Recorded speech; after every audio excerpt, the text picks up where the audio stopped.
I come from a long, proud tradition of public service. I was raised by 2 ex-Marines who instilled in me the core values of honor, commitment, and courage. Yes. I vividly remember my father simplifying these principles, or these values, into one principle: do the right thing, even when it's tough as hell. On November 9th, 2016, I woke up to United States that I didn't recognize as the Electoral College elevated a foul con artist to the highest office in the land.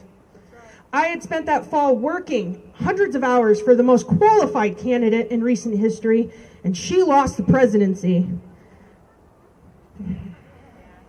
to a deranged, vicious narcissist who brags about sexually assaulting women and gets in Twitter fights with celebrities. I did this because I believed, and I continue to believe, that this draft-dodging coward isn't fit to shine the boots of my ex-Marine mother, much less be her commander-in-chief. In the 2 years since he took office, I've watched Trump ruin our international reputation as that free city, that free shining city that free people love, as he shook hands with Vladimir Putin. I watched as the stock market repeatedly bust and began to show signs of recession. I read the headlines of asylum-seeking families being ripped apart under the guise of protecting our borders. I saw the pictures of crying, hungry Latino children who were ripped from their mothers, in cages, with space blankets, and even dying at the hands of the U.S. government. Shame. Now I watch as our community is rocked by this federal shutdown, thanks to the standoff between Trump and Congress, as our families with the Department of Corrections are forced to continue work without pay.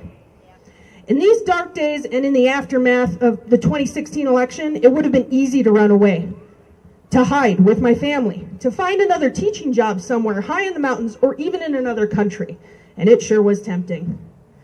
It would have been easy to learn to hate, to simply go quietly, and to play a victim of circumstance, but I didn't consider that my duty. So instead, I took a wise man's advice. I saw something broken that really needed fixing. So I laced up my organizing shoes, or my walking shoes, and got to organizing. Well, I thought you were a boomer. Yeah, but that's not Obama's quote. Oh, okay.